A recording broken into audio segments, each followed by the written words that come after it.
You're listening to Broncos for Breakfast with Nick Kendell and Scott Kennedy.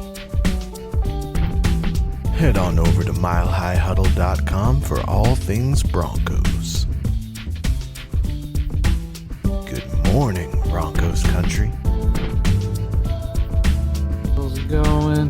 Okay, 4 check marks. We've got to get that 5th up before we're officially wheels off the ground on 6:15, 8 a.m. Mountain Time. Spinning wheel. There we go. Welcome in, everybody, to another episode of Broncos for Breakfast. I am Nick Kendell, and joined by my friend and co-host, Scott Kennedy. Scott, good morning to you. How are you doing? I'm doing good. It's gotten hot down here in the South. I don't know about you, but it's definitely warmed up for sure. Yeah, no, I think I have to be a Seattleite and say it's always cold here. It's always rainy, and do not move here because there's you won't have fun. Nah, it's been rainy. We got a big couple storms the last few days, but it looks like it's going to be really nice through the rest of the week. And summer in the Pacific Northwest doesn't get any better than that, honestly. So yeah, guys, follow us on Twitter at HuddleUpPod, and of course the mothership at Mile High Huddle. You can follow Scott and myself also. Myself at Nick Kendell MHH and Scott at Scout Kennedy. I'm autopilot there. That one's always going to get you messed up. Do you have people ever? Well, like I said, it used to mess everybody up the other direction when it was Scott from Scout. Now it's Scott. Well, I've just kept it. It makes sense. It's kind of what I do, so I've just kept it rather than change it. I do have a separate soccer/football account that's Scott Kennedy FC, so that one's easier to remember for that one. But I talk Chelsea on that one mostly, Euros, that type of stuff. Yeah, the Euros are today. I honestly debated putting on my Germany 2014 jersey. I got a Schweinsteiger, black and red stripes. But Schweinsteiger, is that the best German name ever, or what? It really. I mean, gosh. I mean, he was just. I just liked having him on the team just to say Schweinsteiger. Exactly. And 7's a great number, too. Broncos fans can relate to that. So, yeah, no, Schweinsteiger, great player, fun player. Guys, also, make sure you subscribe, like, and share if you're joining us on YouTube. Hit the thumbs up if you're joining us on Facebook. And on Facebook, speaking of, facebook.com/Mile High Huddle to become a supporter, or facebook.com/Mile High Huddle pod. Both of those can help us a lot. Speaking of helping, guys, go to Scott's YouTube page, youtube.com/C/Scott Kennedy. I'm dropping it also in the chat here, so you guys can just click that link. I'll pull it up on the YouTube version here, youtube.com/C/Scott Kennedy. The sub confirmation there, so you click that, take you to his channel. And Scott, what's the latest on your own channel over there? I haven't been as active lately. I got to be honest with you. Off-season. I haven't. I've spent more time here than there.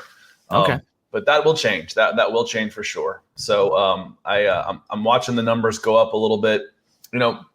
You like building it. You also want it to monetize, and then you get discouraged when it's not monetizing, but you got to build it to monetize it. So it's, one of those circular things, depending on how well caffeinated I am, makes me how motivated I feel in any typical day. So I'm starting to feel better now. I'll tell you that. If you build it, they will come. And it's just take consistency, good content, and the people seem to be enjoying Broncos for Breakfast so far. So hopefully we can keep that up. But if you guys are enjoying this, do me a favor by doing Scott a favor. Go follow his page at Scott Kennedy over on YouTube. So let's say hello to everybody who's joining us so far on this fine Tuesday morning. We got KB82. What's up, Beast? I don't know if Beast is here. If Beast is here, say hello. But I can be your Beast, KB, if you want. That's whatever. We also got Facebook user. What a unique name. Morning, fellas. How are you this morning? I am very good, Facebook user. Jamal Killings, always in here. Jamal always likes to say hello and goodbye. So I know that Jamal's here. He's just enjoying sitting back. Maybe he's drinking his coffee. And we appreciate you, Jamal, for joining us. Jamal would be a good Hawaiian. Just aloha. Yes. You take care of it the other way. The English have a phrase that I say that only they can get away with it's a cursing that also means hello and goodbye. But it's much nicer for the Hawaiians to say aloha. So don't the French have one too? That's a hello. Probably, but okay. If you ever watch the movie Snatch or anything, they end everything with F off, and it's like, how can they make that sound like hello and goodbye pleasantly? I wish I could do that. That'd be great.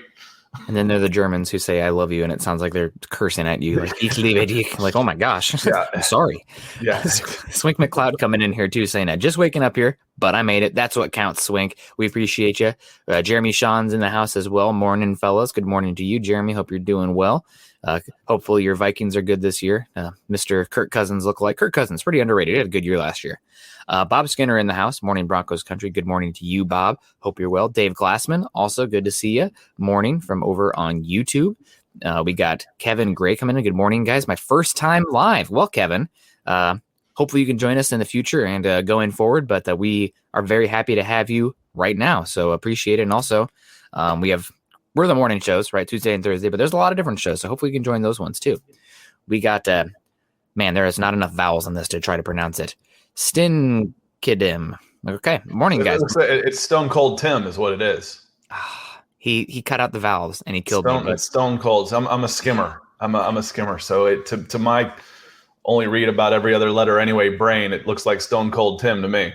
I prefer Stinkidim. Stone Cold Tim. Morning, guys. Hello, Broncos country. Dave saying working, so I can't chat. Really appreciate an audio only live stream. Really would appreciate an audio only live stream. Well, you'd have to talk to Chad about that one.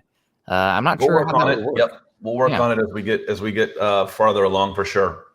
For sure. I think Dave is saying that we have faces made for radio, honestly, on this Friday morning. Higher Learnings is in the house as well. Good morning, Broncos country. Good to see Higher Learnings.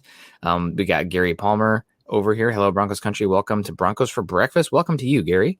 Jeremy saying the Vikes will never be mine, never Broncos for life. You just have to roll with it in the Kirk Cousins. Maybe if the Broncos quarterback situation bombs out, Kirk Cousins will be a Bronco in the next 2 years, which if you put Kirk Cousins on this roster right now, this team is probably 11 wins. Just is what it is. So Higher Learnings coming in here too. Haven't been up for the show in a while, but congrats for Chelsea for winning the Champions League. Excuse me. Scott's still probably riding high. Who are you pulling for in the Euros? I don't know. I don't know yet. I end up picking a team basically as it starts. Spain seems pretty unlikable right now, so I'll probably root against them.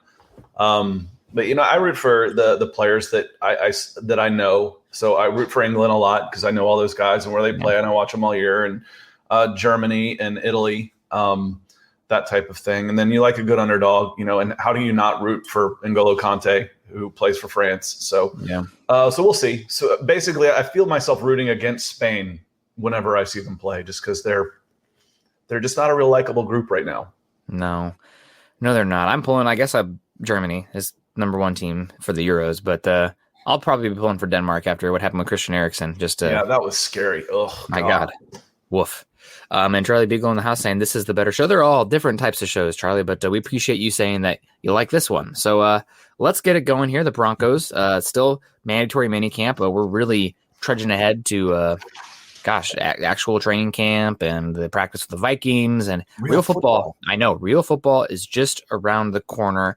So let's get to some of these narratives so far people have been talking about. And I guess we have to get to quarterbacks out of the gate because that's how far this team is going to go.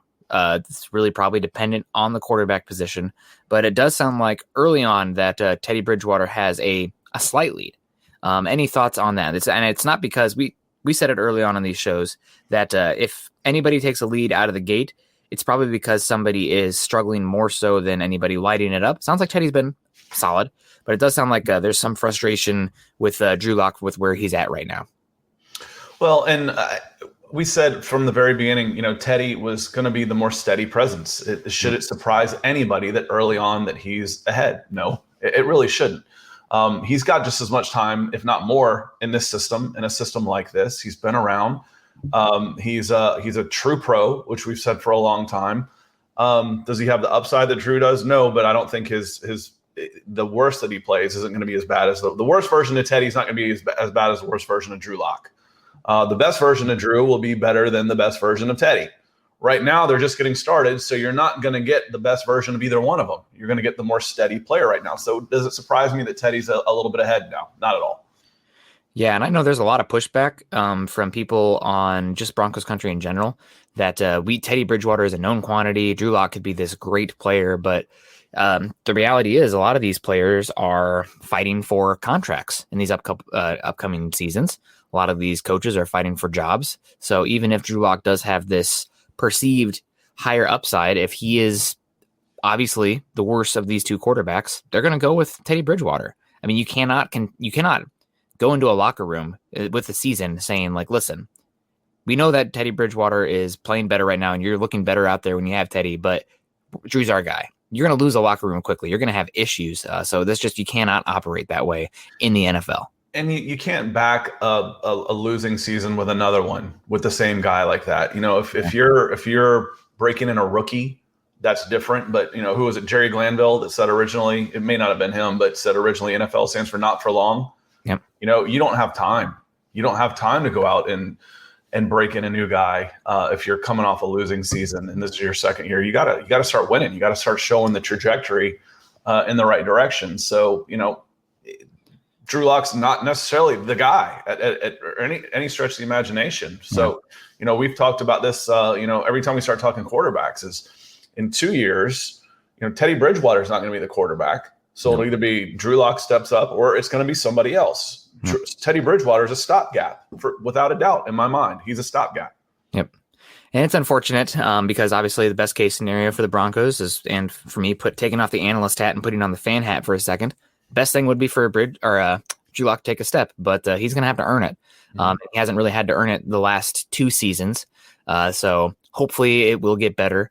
And another point here that I think is important that it's lost on a lot of people is this Broncos team is a very young and ascending offense, and you need a quarterback that can put these guys in the right spot, get the ball on time, so these players can take the next step, right? Because if you have a quarterback who's is failing to execute the offense, make the right reads, put the ball in the right spot, how are these guys going to develop? I mean, they're still going to get better, but you need a quarterback that can push them along and give them the actual live reps and putting the ball where it needs to be at the right time in order for Noah Fant, Jerry Jeudy, KJ Hamler, all to take those steps with the live reps against non-practice, they're not their own teammates in practice. Yeah, nearly every single player that I talked about when we went back a couple weeks ago and started talking about breakout players, dark horses, most improved, that kind of stuff, it all depended on the quarterback play. So, that's what we have to be watching for. So it's important for sure, and it's the most scrutinized position in professional sports outside of a point guard somewhere for the Lakers or someone. I don't know, but an NFL quarterback, there's only 32 of them. A starting quarterback is one of the most high pressure, high profile jobs in professional sports. So it's going to be scrutinized constantly. And Tim Durr, you are not showing up as Facebook user anymore. So glad to have you, Tim. Yeah, absolutely. Charlie's got a good question here. Why do we acquire so many guys with missing appendages? We just got to get Jason Pierre-Paul, and then we'll have the missing appendage bingo going here. So he's happy. Hopefully he wins a few more rings. I don't think he's in danger of having more rings than fingers, like Brady over there, but in a different way. Matt Henry coming in here over on Facebook as well with the beautiful sunset picture there. Good morning, guys. Love this show. Well, Matt, we love you. Corey coming in. I heard somewhere that Drew is already taking snaps with the backup squad. Is this true? Well, both guys are taking snaps with the backup squad because they're getting first and second team reps. Drew had the first team reps out of the gate, but it's been back and forth so far. And even if Teddy, it's like I don't know. Did you play N64? Are you Mario Kart? I was a Sega guy at that point. Sega? Okay. Yeah, I was a Sega Genesis at that point. Okay, well, we are. So right now the race is the lights had just went off and Teddy Bridgewater got the boost out of the lights saying go, and Drew Lock's wheels spun. He's kind of stuck there for a second because he mistimed the go. So Teddy Bridgewater's in the lead, but we're just out of the start gap, right? So that's even if Bridgewater is winning, I wouldn't put too much weight on it because there is a lot yet to go. It's still notable, though, especially when you are on the 24/7 news cycle that we find ourselves on this time of year. No, and I'll say it again, just because we haven't been here for a while. We're not going to settle this quarterback race in the preseason either. No, the quarterback race and the scrutiny is going to happen snap of day one, snap of week two. It's going to go on until somebody locks it down, no pun intended, and makes that job their own with, a couple of weeks of 12 touchdowns and 2 interceptions. Then the number 2 guy is going to be talked about all year. It's just the way it's going to be. Yep. Absolutely. You're 100% right. Higher Learning saying, I think they take turns. We got Gary Neighbors in the house. Go Broncos #1. Gary, over on YouTube, you're #1. Guys, if you're joining us on YouTube today, please like, subscribe, and share. We got Vic in the house, too. I actually saw Vic on, I believe I saw him on Twitter this morning, like and share the feed as well. So thank you very much, Vic, for liking, subscribing, and sharing. Jeremy coming in here saying, talking a little Euros here. If you don't like Spain, then you don't like beautiful soccer. Always the smaller side. It's like the Broncos O-line at 250 pounds. By the way, can you tell I am Spanish? Ooh. All right, I'm going to take 10 seconds on this so we don't lose all of our football people. Possession without purpose is boring. I'm sorry. They don't have the Spain side of old. There's a different side. And 2, Alvaro Morata is just painful to watch. Just painful. And even a Spanish person can agree with me on that. Now we'll move on. Charlie coming in again saying, hello, my name is Charlie and I'm a lockaholic. Well, admitting it is the first step. I'm just a footballaholic, and I'm dying for a. I don't need to make any puns in this regard, but good quarterback play. Let's just get some good quarterback play here. Tim Durr saying, I agree, but I don't like the price tag for Rodgers given his age. Scott, let's lean on this one for a second. Mm-hmm. Aaron Rodgers, obviously, it sounds, I think it was Ben Albright yesterday. Earlier, he said the Broncos' chance for Aaron Rodgers was 50-50. And just yesterday, he said 60-40. So it's moving up, according to Albright. And he's very connected. So what do you think of Tim here? Obviously, when you bring in Rodgers, you're giving up some capital, and it might hurt you, 5-6 years from now. Might. But my God, again, going back to Mario Kart, you're stuck behind the starting line even because you can't get out of the gate without the quarterback. It says, I don't like the price tag for Rodgers given his age. What's the price tag? Let me see what you're giving up first, because Aaron Rodgers, and you're talking Super Bowl this year. Yeah. Probably next year. Yeah. You start talking Super Bowl this year. So if you're giving up draft capital, it also means you're bringing in you've got more money for free agents. If you're playing with Aaron Rodgers, you're bringing in better free agents who are willing to take a discount. So it's not a zero-sum game here. Plus, drafts are unpredictable, where you can get human nature is unpredictable. Even free agents don't work out all the time. You're still dealing with human beings. But if you're spending that money on free agents instead of on untested rookies coming out of college, that's not necessarily a bad thing when you've got a team that's ready to win and win now. How high did the New England Patriots? What's the highest draft pick they've had forever? They're not making a living in necessarily at the top end of the draft for the last 15 years. They were doing it with the core and free agency and good signing and good schemes and arguably, maybe not even arguably anymore, the greatest quarterback of all time. Aaron Rodgers has 5 or 6 years at that level. Mm-hmm. Would you give a first-round draft pick basically every year to have Aaron Rodgers play at an MVP level? Yeah. Yeah. And you can afford him too. You're not losing anything right now at the back end of the cap. So, what's the price? And could it be too high? I don't know. Obviously there's a yes to that, but if you're talking 2 or 3 first-round draft picks to be making a deep run theoretically into the NFL playoffs and going for another Super Bowl over the next 3 or 4 years, that's not too high a price, in my opinion. Yeah, Rodgers is still probably got 3 to 5 good years left. He also he had years not playing, right? So maybe his age of falling off is farther down the line, given he didn't really start for the Packers until 27 years old, 26 years old, because Brett Favre time there. So, I would be interested. Also, another thing about that conversation is as long as you're not giving up crazy player capital as well as draft picks, if you're giving up 3 first-round picks, that's the key. If it's draft and money, that's all hypothetical. That's all what ifs. That's all opportunity cost. Yep. That's not losing Bradley Chubb and possibly 10 to 12 sacks. You're losing opportunity cost, but what are you gaining in return? Yep. And those picks are going to be, odds are, unless Rodgers goes down, those picks are going to be in the 26 to 32 range. I respect your opinion, Tim, and we appreciate you joining us today. I would push back a little bit on that one, given where the Broncos could go. Would you go back and rather go? Like we said, we've certainly seen the difference. We had this discussion last Thursday between Deshaun Watson and Aaron Rodgers. There's certainly more hesitation because of his age, without a doubt, Tim. You're absolutely right. there's certainly question marks there. It's not a no-brainer. It's not a for sure, without a doubt, pay any price possible. There's questions there. So that was my first question. If you say the price is too high, well, what's the price? Yeah. 3 first-round picks scattered over maybe, I don't think you can even go that far. Over 4 years. First-round picks only when the actual draft is on the clock. That's the only time that you have 4 available.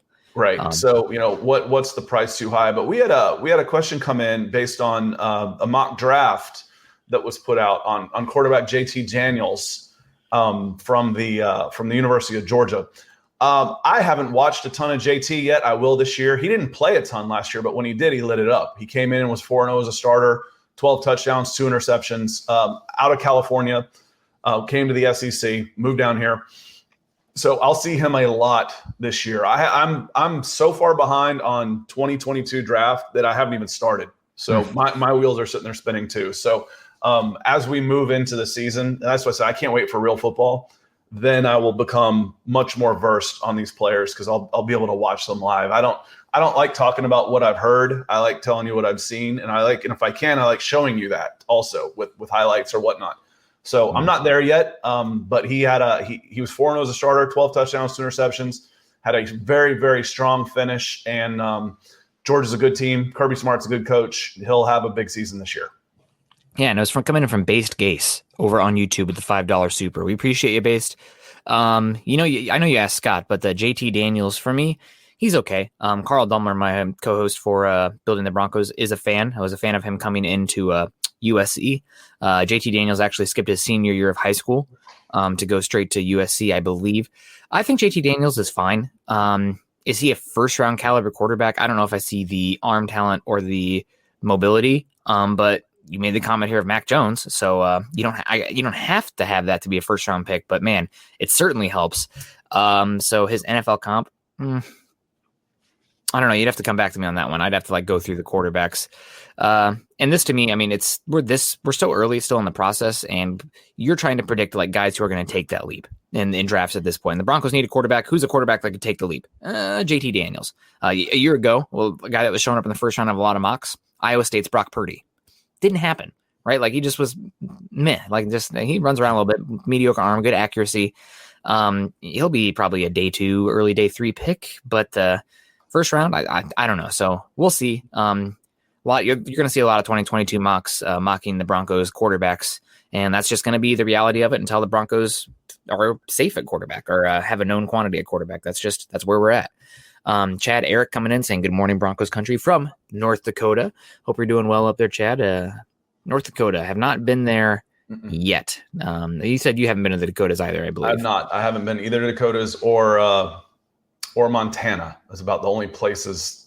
Yeah. And or north of Connecticut, up northeast. About the only place in this country I haven't been. I've been all over the place. It's if you don't get a chance, I've driven across country twice. That's something that everybody's got to do. You got to do it. Just get on the road and see the whole country. I've done it twice. I really want to get one of those vans that you convert and put the beds in the back and whatnot and drive across, and it'd be great for some backpacking or car camping out there in the wilderness. Higher learnings, Teddy Bridgewater. Honestly, I don't even remember.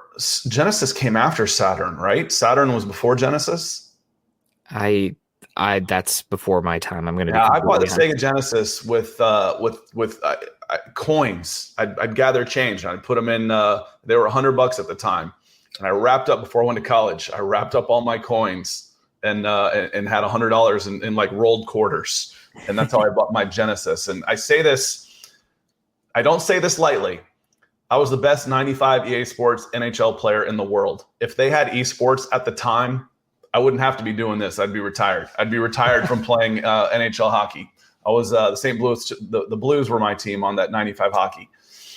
Chris Pronger, Al McInnes, right? Okay. Genesis was first. Okay, yeah. I didn't go Saturn after that. Then my next console, I started going PlayStations. Okay, and he says Aaron is the PlayStation. Speaking of the turn there, we got Gary Leeds Palmer, Broncos for Breakfast rocks. Gary, you rock. You're always so generous with your stars over on Facebook. So we appreciate you, and thank you so much for joining us this morning. Matt Henry, back to Rodgers. What do you think we'd give up to bring in Aaron Rodgers to Denver? I'm just spitballing here, but 3 first-round picks and a second. Yeah, I was thinking 2 firsts and 2 seconds. It's going to cost you 4 high picks one way or another. Yep. So we'll see. But it's a weird situation, right? Like, it's really hard to put a price on there because there's weird circumstances surrounding this. This doesn't happen often, if ever. So I don't know, right? Like, who has the most power here? Are the Packers? Do the Packers would rather sit on Rodgers and not let him play at all? Does the NFL get involved then? Because, like, think about how much money the NFL loses if Rodgers sits out. I mean, that's great. Quarterbacks bring in money. That's true for, like, the away games with the Packers, the television games. If you're sitting there and you lose, you're subbing Jordan Love for Aaron Rodgers, you're probably costing the league millions upon millions of dollars. Maybe. I don't know, because what do you really? It's such a juggernaut that I've almost felt like I've said that the NFL reached critical mass about 3 or 4 years ago, where they basically are like, we're going to do whatever we want and piss on the fans, because they got so big and so popular that they actually reach the highest level that they're going to get. And one player is not going to make, because people they're going to sell out stadiums. People aren't going to stop going to games just because Aaron Rodgers is not there. For the television contracts are already locked in, so that's not really the league's business by any stretch of the imagination. Now, you certainly don't want you don't want him sitting on the bench if you're the Green Bay Packers, regardless. When they start, if who's canceling season tickets, well, they got a wait list that's 15 years long. So, it's not going to cost them revenue necessarily in the short term, without a doubt. Well, I know that for the Broncos specifically, they have luxury boxes that they get to keep 100% of the profits. The general admission and whatnot has to be split with the league. So when Peyton was there, those luxury boxes were sold out every single week, and they've had a hard time selling those since then. And because of those luxury boxes selling out, the Broncos were able to add a bunch of new facilities, and they got a lot of money from that, which hasn't been the case recently. So would be nice if the Broncos were winning football again and a little more interesting. So not that you guys aren't interested. This is, no offense to the Broncos, but the Packers are a different animal. That's true. Small market, but it's a small market, but it's small. It's a limited supply. Like I said, there's people that have been on waiting lists for their lives for decades to try and get Packers tickets. And correct me if I'm wrong here, because I probably will be, but they're in an older stadium. So, they're not worried, and they're still going to hit, even if they're not, they're selling out. They're going to they're not dropping to 70% capacity because Aaron Rodgers is in there. And if they are, that's on them. That's not on the league. Yeah. So the NFL ain't getting involved in this. Well, I hope so. They get involved, because then that makes it more likely that Rodgers is traded. Charlie Beagle coming in here saying, we must eliminate the human element from football altogether. Humans are fallible. Well, that's the reason that games aren't played on paper, though, right? That's what makes it so fun. Otherwise, you'd be chalk every year in the March Madness, and the number 1 seed would always win the Super Bowl, blah, blah, blah. But in single game elimination with humans battling, it's the drama, right? There's no better drama out there. There's no better reality TV. Michael coming in here. Good morning to Nick and Scott from Broncos for Breakfast. Thanks, Scott, for following me on Twitter. Go Broncos, says Michael. And Michael coming in with the superstars, I believe, here over on Facebook. Michael, we appreciate you. Hope you're doing pretty well. Here we go. I used to love this show when I was like 7. BattleBots will rule the earth. Did you watch that show? I did not. I actually, when I was on a flight delay in Minnesota, though, I went over to the gigantic mall over there to grab a charger or something, and they were doing something like that in the middle of the big atrium. So I stood and watched that a little bit, but I did not watch BattleBots. But I am a big fan of Big Hero 6. I know kids' movies. Okay, there you go. Charlie Deagle saying a Trickle is probably in his Kane yurt spinning his 2022 mock draft right now. I need to get up to Kane. Looks beautiful, but I like the fact that he lives in a yurt. We got Jeremy saying Genesis was first, and Karaoke Chris confirming that. Oh, we got Austin Ryder coming in. I think Austin is also a St. Louis Cardinals fan, which the Cardinals actually won a baseball game yesterday. What a miracle. Saying, hey, let's go Blues. If I had to cheer for a team in hockey, it'd be the Blues. However, Seattle are getting the Kraken, and the people up here seem pretty darn excited about getting a team. I see the Kraken gear everywhere, so that'll be a lot of fun. We got Kyle also coming in here. The $10 super over on YouTube. Kyle, always so generous, joining us on all our shows, but we appreciate you joining us and deciding to contribute to our show, Building the Broncos this morning. Says Tuesday has been my favorite pods now. Good stuff, guys. So he means building the Broncos and Broncos for breakfast. Well, thank you very much, Kyle. I'm with you guys, 1/12 of the day doing these shows now on my Tuesdays, but wouldn't be anywhere else. I have a lot of fun, and, generosity like that makes it all worth it. We really do appreciate it. And Tim, coming back in here, talking about Aaron Rodgers and the price here. 3 firsts is too much for Rodgers, in my opinion. He could only play 2 years. That would put him at 40 years old. That's the risk, Tim, right? There. It's not like there is no risk for bringing him in. And that's like Scott said earlier, Deshaun Watson, you're bringing him in. He's 25 years old. Now it's the off-field stuff, which I don't know. I can't look past that right now. But as far as with Rodgers, there is going to be risk to it, but that's the game you play, right? Like draft picks are risks. Like taking a quarterback this last year would have been a risk for the Broncos, but you have to sometimes take that shot. Otherwise, you're just sitting there spinning in circles. You can't take that step forward if you don't have a quarterback. And I'm so glad that they figured out the rookie contracts. I'm like, wouldn't the veterans, y'all probably remember when the highest paid player in the NFL was usually the first quarterback taken in the draft. That was insane. So I'm so glad they got that fixed. I'm like, why wouldn't the NFLPA and the veterans that are actually the union members fight to get that changed so more of the money goes to the people who have already been in there? So it's not quite as big a risk as it used to be.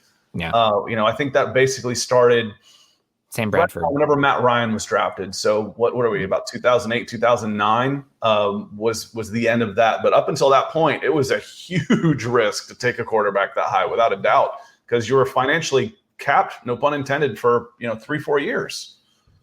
I'm looking up Sam Bradford's rookie contract right now because I remember it was absolutely ridiculous. Yeah, 6 years, $76 million in 2010, and it was, if that wasn't the biggest contract in rookie history, it was darn close. Yeah, it was the biggest ever, $76 million. Matt Stafford, $72 million. Matt Ryan at $70 million. Ndamukong Suh at $68. Calvin Johnson at $64. And then they started getting a little smarter about it not too long after that, where they started slotting them the way the baseball guys do. Yeah, no, absolutely. Chad coming in here. Worst case scenario, I can see the Raiders outbidding us for Rodgers. Ugh. That would be unfortunate. I do not think that the Raiders roster is in a better position than the Broncos overall, especially if you're talking about one of the Raiders' best players and most valuable players is Derek Carr. And obviously getting in Aaron Rodgers is an upgrade, but it's not like it's going to be this night and day difference for the Raiders like it would be for the Broncos. Like, no joke. It's not to the same extent, but like going from, Drew Lock last season where he was a bottom 3 quarterback last season doesn't mean he's going to be that guy. It's just context there. Going from that level to Aaron Rodgers would be similar to Tim Tebow in 2011, which even though the Broncos made the playoffs, God, that still doesn't make sense. To Peyton Manning in 2012. Like that's the type of level turnaround you'd see there. And I would expect to see a similar turnaround on the wins and losses as well. Obviously you have the Chiefs here, which makes it a little bit harder with Patrick Mahomes. But like you said earlier, Broncos, Aaron Rodgers giving up draft picks. That's a Super Bowl contender with how this team is built right now. Yeah, and the other side of that is, would he want to go to the Raiders? Would Aaron Rodgers want to go to the Raiders? No. I have trouble seeing that one a little bit. Yeah. Apparently, I don't know who heard this one, but a lot of Rodgers stuff coming out was they tried to push the hands for the 49ers. Like right when the draft happened, that 3rd overall pick, there's a lot of value there. And to get over to Kyle Shanahan, that makes more sense. That makes a lot of sense. That makes more sense to me. But the Raiders, that doesn't make sense to me. Yep, exactly. And once the 49ers drafted Trey Lance, that probably went out the window. But now it sounds like it's probably Denver or bust if it was going to happen. We got Jeremy Sean coming in here saying 3 firsts is a no-brainer. You do it 100 out of 100 times. I'm with you there, especially because those are going to be late round picks, and the Broncos have been better with their first round picks lately. But like, would you give up Shane Ray, Sylvester Williams, and Bradley Roby for 4 to 5 years of Aaron Rodgers? Yes. I don't know who could say no to that. Yes, you would, of course. So there we go. And we got Gary Palmer saying, I am on both platforms. Hilarious. Well, Gary, if you're on both platforms, like, subscribe, and share. No, that's both Facebook, YouTube, Twitch, whatever. That'd be very helpful. We appreciate you, Gary, coming back in there. We got a Broncos 17-0 with the super sticker because we do not have our Bawana Beast producer in the background. I'm just going to have to imagine what the super sticker is. And got to be a dancing pair, right? A pair waving. Broncos 17-0. We certainly appreciate it. I'm picturing a dancing pair in my mind. That's Muhammad Badri loves that pair. She thick. That's all I'll say. She thick. And we got here. Yeah, I would give up 3 firsts for a chance at multiple Super Bowls. And it's not like you're picking top 10 if you have Aaron Rodgers. That's the difference there, I think. Yeah, you're looking at 25 at best when you're on the other side of that, right? That was my comparison with the Patriots. The Patriots are drafting 25 to 32 the whole time. So they're not drafting up. It's not like you're giving up, a top 10 pick every time. A true, you can still get difference makers later on the draft. Don't get me wrong. But when you're thinking about the draft, you're thinking about the top 10 players as true franchise type players, and you're not drafting there. You're not going to be in that neighborhood if you make that trade for Aaron Rodgers. And it sounds like from everybody really connected to the team that Broncos, if they win into the season with Teddy Bridgewater and Drew Lock, they'll manage. They'll be fine. They'll do it. But make no mistake about it. If Aaron Rodgers is available, the Broncos are going to make a push for that. So look for that. We got J.R. Whitehead coming in over on Facebook. J.R. corrected this with a different type of post about kind of making light of Deshaun Watson's legal troubles. And I think we can just say on that is if he's cleared, the baggage will be left behind. Hopefully. Yeah, I see that now. JR, you're going to get me in trouble. Be careful. Thanks, JR, though, for the comment still. And we got Gary Palmer saying, I don't think the Rodgers would agree to a Raiders trade. Yeah, the John Gruden stuff. I mean, do the Raiders have the worst defense in football? If not, they're bottom 5. They no, because I know who does. It's the Falcons. The Cowboys got to be up there, too. Just some bad defenses. Yeah, but they just signed, a bunch of free agents to try and address their defensive places. The Falcons signed a special teams player to be their number 3 safety from the Raiders. So it's bleak. It's bleak in Atlanta. Yeah, I mean that's still got Matt Ryan though. Maybe Matt Ryan will be a Broncos quarterback here. That would be interesting. Do worse. You could do worse. You could do worse. It wouldn't cost 3 first-round draft picks. He's still a top 10, top 12 guy in the right system, to me, which, we can start talking a little about the throws, which quarterback was worse than every throws. Because Matt Ryan was in one of those. He was the worst guy in a 7-step drop. That's because they couldn't protect him. Yep. So we've talked about before. We see NFL quarterbacks, and this is what's a little bit scary about Drew Lock. When we see him do 3 to 5 step drops, 1, 2, 3, bang, first read, NFL quarterbacks are 90%. That's almost automatic. When they drop and hit in rhythm, it's almost automatic. And that Drew Lock was the worst at that with about a 65% completion rate, which sounds high, except in a 3-step drop, first read, should be 90. That's like shooting free throws. Yeah. That was a little scary. 7-step drops, worst guy in the league, Matt Ryan. Yeah, that's because he dropped 7 and he's got, Von Miller hitting him in the back, So that one's a little scary to me when we talk about what can quarterbacks do or not if they're struggling on that 3-step drop first read. Yeah, absolutely. I totally forgot about that piece. I think I kind of buried it in my mind. I sent it to you just because it is interesting information. But Drew Lock in the bottom of a lot of categories. Obviously, there are a lot of reasons for that. But when you see it parsed apart like that, it really kind of emphasized that Drew Lock struggled last year. Not very good last season. We'll see what he is this year. But I guess nowhere to go but up, right? Well, when we talked about breakout players, could Drew Lock be one of those guys? His first 18 games versus Josh Allen's first 18 games weren't that different.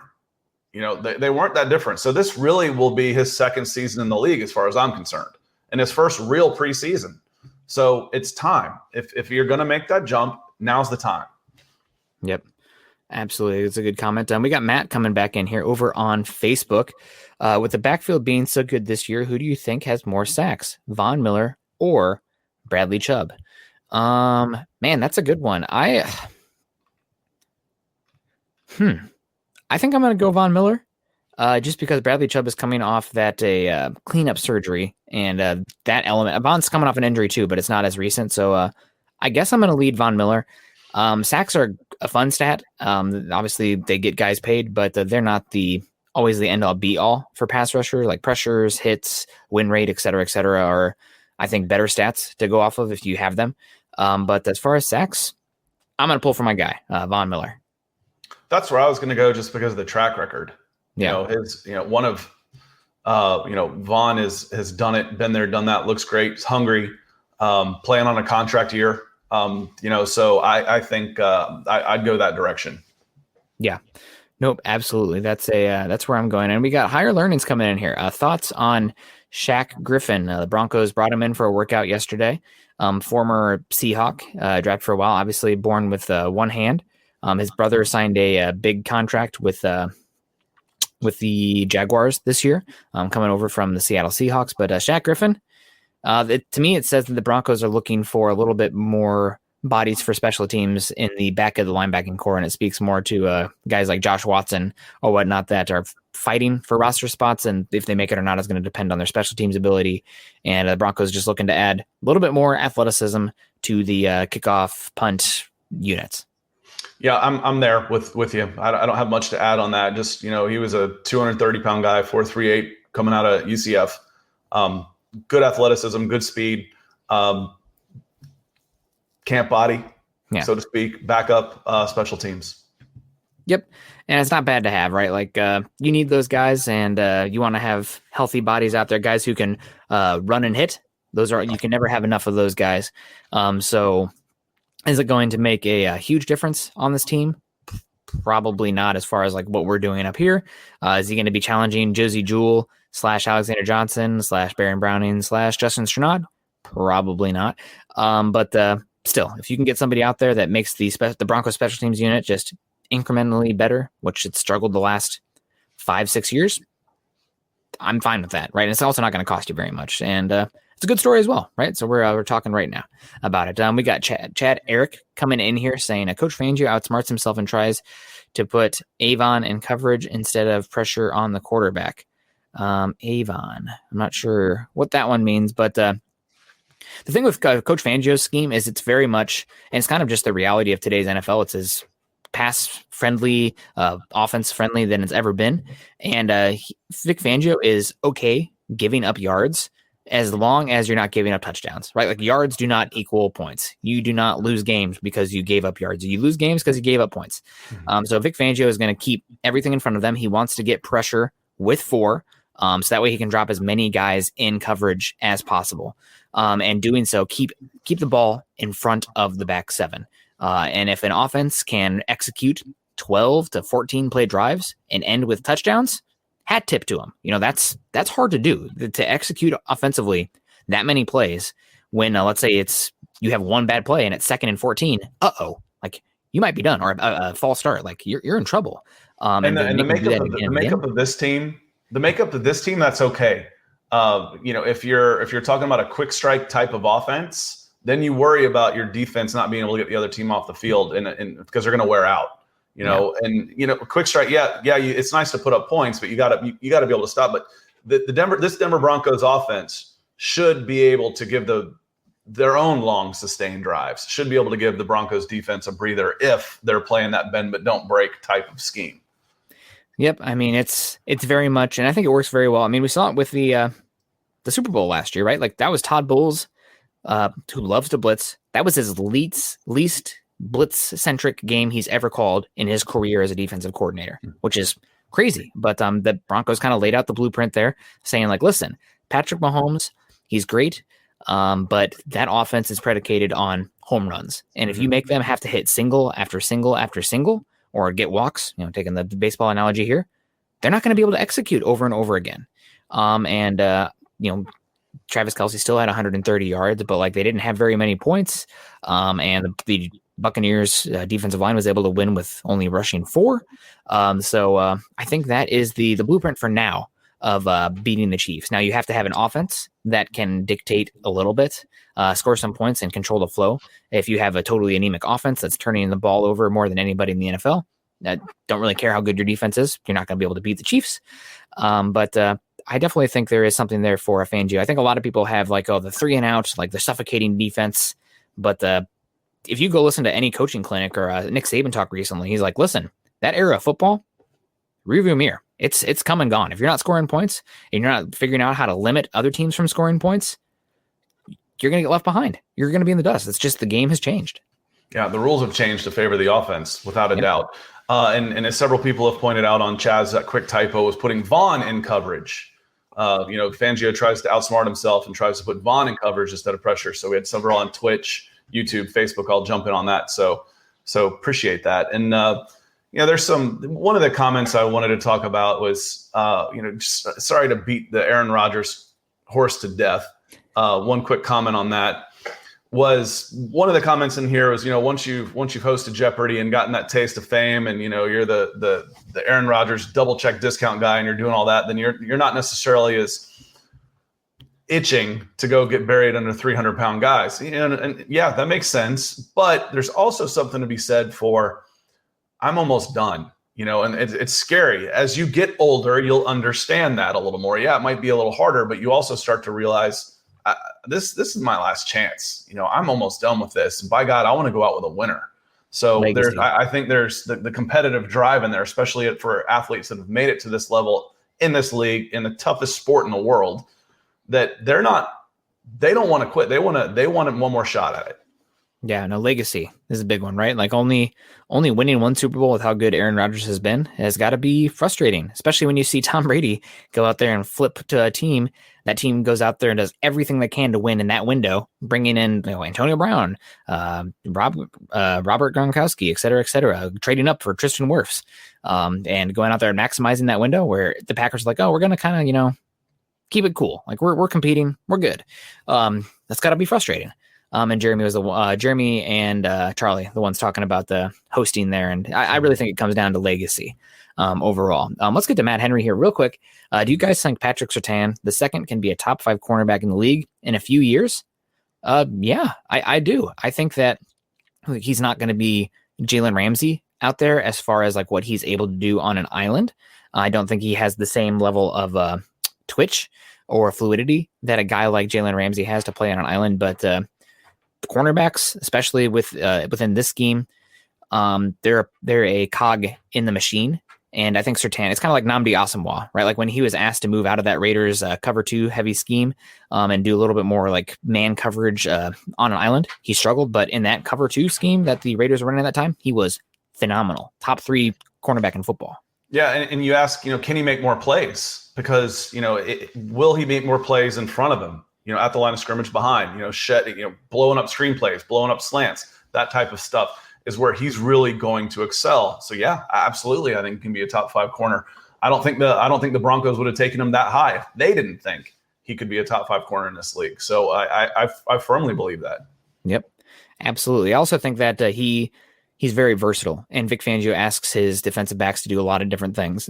And there's some talk that Surtain, in big nickel packages, he could play the slot, he can play the boundary, and there's some plays where he could even maybe play some safety reps. So he's smart enough, he's athletic enough, he's got the body type where he could pretty much do anything you want. I'm not sure about the box reps, but they'll probably use him for some of them. So it will be really interesting to see. We got Facebook user coming in here, being very positive, saying smash the like button 3 times, love the show, and then asking the question behind the blanked out profile pic there on Facebook user.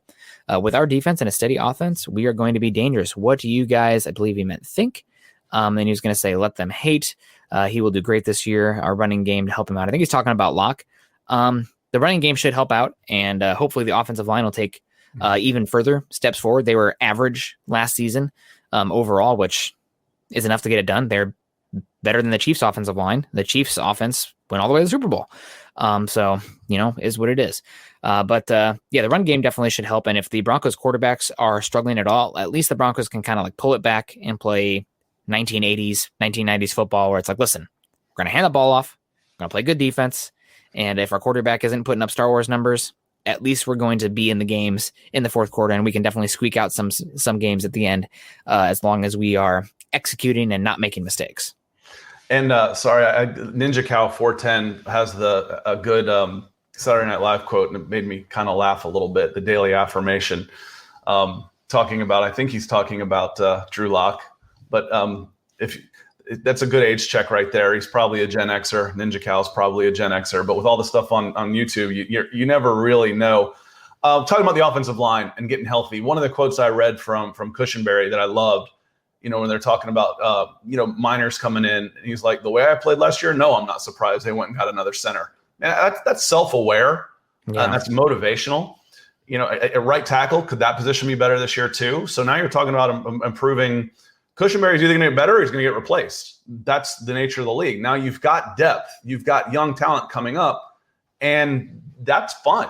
That's exciting. Now we've talked about Cortland coming back and how that resettles and takes pressure off of Judy, opens up more things for Fant. So again, a lot of this stuff depends on the quarterback play. But you don't have to be spectacular at quarterback for this team to win. You don't have to be a top 5 quarterback for this team to win. And we have a few comments here from Charlie Beagle here, leaning into this conversation as well, saying that I'm saying that all of this navel gazing at quarterback is a waste of time. It's not an exact science. Teams with good quarterbacks can still not be successful. And we just saw that last year with Deshaun Watson having a phenomenal season, and the Texans were terrible. And then he goes on and says, and conversely, teams with average quarterbacks have done well. Brad Johnson, Trent Dilfer, Jeff Hostetler, and Flacco. Jeff Hostetler. All right, that's before my time. I will push back a little bit. Brad Johnson and Trent Dilfer had arguably 2 of the top 10 defenses of the last 10 years, and having an all-time it's even harder to put together an all-time defense than it is to have a franchise quarterback, right? Well, sustain it. And to sustain it is the question, because there's so many pieces that make that up. We're having a top quarterback, but no, there's no one way to skin this cat. Otherwise, one team, the Patriots, would have figured it out and would win everything. Yep. So no, there's definitely ways to do it. And you always talk about the exceptions to the rule. You can't build a team based on the exceptions. Yep. There are exceptions.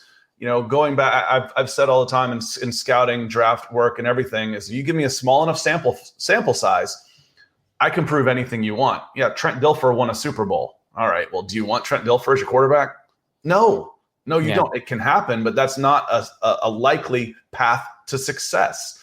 Do I want it? Should I be taking my quarterback in the 6th round? Because hell, best of all time was taken in the 6th round. No, I shouldn't be looking at Walmart. You correct me on this every time. Walmart for my MVP winning quarterbacks, and Kurt Warner. I don't know where he actually was, but I know he was stocking shelves. So there's probability you've got to go after there. So you want a good quarterback. That doesn't mean it's not going to guarantee success. Yeah, and coming in here again, Charlie Beagle. We appreciate you, Charlie. And he said this is his favorite show, so I think he enjoys the back and forth here, saying the outliers and elites seem pretty much even to me. The thing is, and it's different than baseball and basketball, is that it's a single elimination tournament as well, so there's much more randomness that can occur.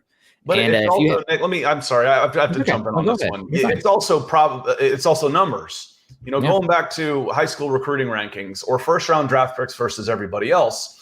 You say, well, the 5 stars are only picked half as much in the NFL first round as everybody else. So you're half as likely to get a first round draft pick from everybody else. There's only 35 stars.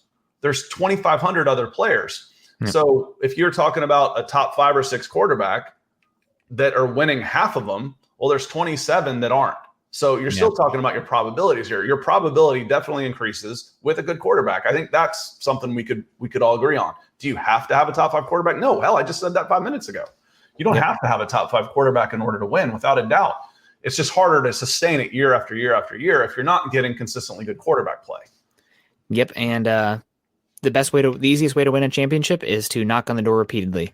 Imagine if the Broncos had only Peyton Manning for that 2012 season, and then he rode off in the sunset. Well, there was your chance. It came and gone. That's the same. That's similar to how defenses are built in the NFL. When you have a great defense, you have 1-2 seasons where if you do not capitalize on that season, poof, good luck. You're resetting the deck because guys get older, guys get paid, guys get injured, and you're having to reset. It's not the same with a quarterback because it's one guy that is really defining that window.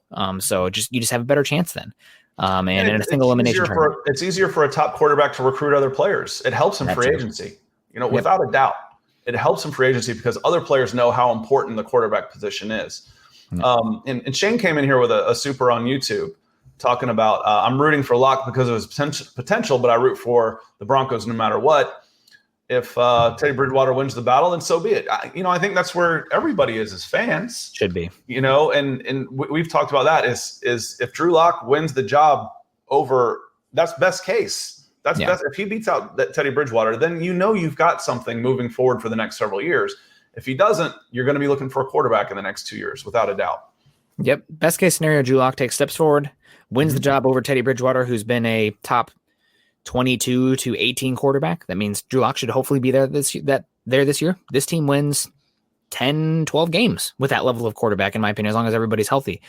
So rooting for Lock as well, but we're going to see it play out. Reality, we've had so much speculation and projection of like where Lock can be with all this tools and whatnot, or how we already know what Bridgewater is, but reality is going to play itself out, right? Like we can talk about as much as we think what's going to happen, but eventually we're going to pass that point of thinking, and it's going to be, well, here's what the tape says. Here's where we are. Here's reality. And Dale Hendricks coming in here saying, love the show, fellas. Keep it coming. Denver Broncos for life with the $3 super over on YouTube. And also thank you, Shane, for the $5 super over on YouTube as well. Appreciate both you guys. So it'll be great. And we also, Greg, getting in here late. What's going on, Greg? Wow, missed the whole podcast this morning. Shame on me. Greg, you're better than that. It will be on demand. We'll have other opportunities. We go about an hour. That's good dog walking listening for me. Yes. Oh man. Speaking to the choir there. Greg Smith saying up all night partying after the Vegas Gold Knights first win. Well, Nick, you could have given me 100 guesses and I couldn't have come up with what VGK was. The only reason I got it is because context of the hockey stick and hockey puck there. Yeah, so, they changed around so much. I mentioned 95 hockey. I was really good on EA Sports, Sega Genesis. That's about all I remember too. So I'm still a fan of the Winnipeg Jets and Vancouver Canucks. I have no idea if they're like the Phoenix Coyotes or something by now. Yeah, absolutely. And we got Benjamin Flores in the house too, Ben, with his picture of his lovely child there over on Facebook. What up, fellas? Keep up the good work with a thumbs up. We appreciate you. Hope you're doing well. EJ also join us a little late, but that's okay. Good morning, Nick and Scott and Broncos country. We appreciate you. Austin coming in here. Good comment here. The one commonality between Super Bowl winners is solid coaching and a good team culture. And that's a good point. But again, it's hard to really establish solid coaching or good team culture if you have terrible quarterback play. Because for me, Nick, it's also strength in the trenches. Yes. That's still the number one aspect for me. If we want to talk about, for me, what's the most important part of a good team is strength in the trenches. If I have a good offensive line and good defensive line, I'm going to be a good team. And I've given myself a chance. That to me is still the number one component of success for a good NFL team. Let me ask you, Scott, this because I think this is interesting. Would you rather have a top 10 offensive line and defensive line or a top 10 quarterback? What do you think is more, if you could pick one? For sure. I've seen a top 10 quarterback. I've seen a guy that's been an MVP not win Super Bowls. We see it every year. When we start talking about teams that are winning Super Bowls, they're usually pretty good on defense and can run the ball and protect the quarterback. Yeah, without a doubt. With maybe not a top 10, not a top 5 QB, but we see top 5 QBs every year that aren't winning Super Bowls. They might be, they're just not getting far enough. But I'm just going to go with an example close to home. Matt Ryan has had seasons where he's a top 5 quarterback, and if you can't run the ball, if you can't run out the clock, you can't stop anybody when it matters, you can't win the big ones. Yeah, I think I agree with you in a one season sample size. But if I was a GM and I could pick one or the other, and have years down the line to attack either one and build either one, I think I would have a better shot of building a top 10 offensive line, defensive line than finding that top 10 quarterback. I just think I can get better quarterback play. One, if I've got a good quarterback, but I don't have a good offensive line, if I've got an outside of the top 10 offensive line, a bottom half of the offensive line, it doesn't matter how good my quarterback is. Y'all have heard me say 100 times, the best pass defense in the world is a quarterback on his ass. So if you can't protect your quarterback and you can't run the ball, it doesn't matter who your quarterback is. And if you can't stop somebody while your quarterback's sitting there on the sidelines, it doesn't matter who your quarterback is. So strength in the trenches is still the biggest one for me. I like it that we have a little bit of a disagreement there. We obviously have nuance in that one. We could pick on that one. That's a West Coast, East Coast thing. That's a Southern football mentality versus a West Coast thing where they don't play defense. Speaking of West Coast, East Coast, do you have any idea what everybody's hinting about right now? This like big bombshell with college football that's going to ruin some West Coast football legacies that's coming down the track. Everybody keeps like talking about it. They're talking about expanding the playoff format. Basically, something that I wrote about 15 years ago. If you're going to expand the playoffs, you got to have the quarterfinals at the bowls because old guys with money don't like to give up their money. So you've got to figure out a way to make sure they get paid before they go to their senators and pay them off to make sure that nothing changes. Yeah. So if you're going to facilitate change, old money has to keep their money. In order to do that, you have to have the quarterfinals, 8 teams, 4 teams at the bowls. Now, instead of Kansas and Virginia Tech playing in the Orange Bowl as a know-nothing that nobody cares about, now you got a quarterfinal playoff game that actually matters. Yep. Everybody wins. So we'll see. Yeah, I'm in. No, this was something else. There's supposedly some conspiracy or a big report that's coming out that's supposed to ruin some legacies for some West Coast football. To me, it screams the only legacy I can think of in the last 10, 15 years on West Coast football is Pete Carroll's USC Trojans. So that one's already been smacked around a little bit. Yeah. They don't have a BCS championship. Yeah. The one they won got stripped from them. And they only won the one. So maybe something with Nike and Oregon. I'm trying to think of what would make sense. Oregon's new money when it comes into when we're talking about teams like that. Anyway, I don't know. Yep, and we got Veach coming in here saying, I can't wait till we enter the I told you so phase of the season because then some real football is being played and those speculations are answered. And hopefully everybody has enough levity to understand one way or the other that people are trying to project here, and some people are putting some fan hopes and dreams in there, and that's fine, right? There are different ways to enjoy the game of football. As long as we don't have gatekeeping, then that's okay, right? That's different strokes for different folks. It's like when some girl's like, oh, I'm a Bronco fan, and then some neckbeard out there is like, okay, name the 1999 starting roster. It's like, okay, shut the hell up. Like, who cares? Like, if you can do that, that's great. Don't be a gatekeeper. But we got DBA saying Locke is going to ball out this year. We hope so. And KB coming in again. Who has more sacks this year, Von Reed and does Reed or Von or Chubb? And does Reed make his goal of 10? We both said Von.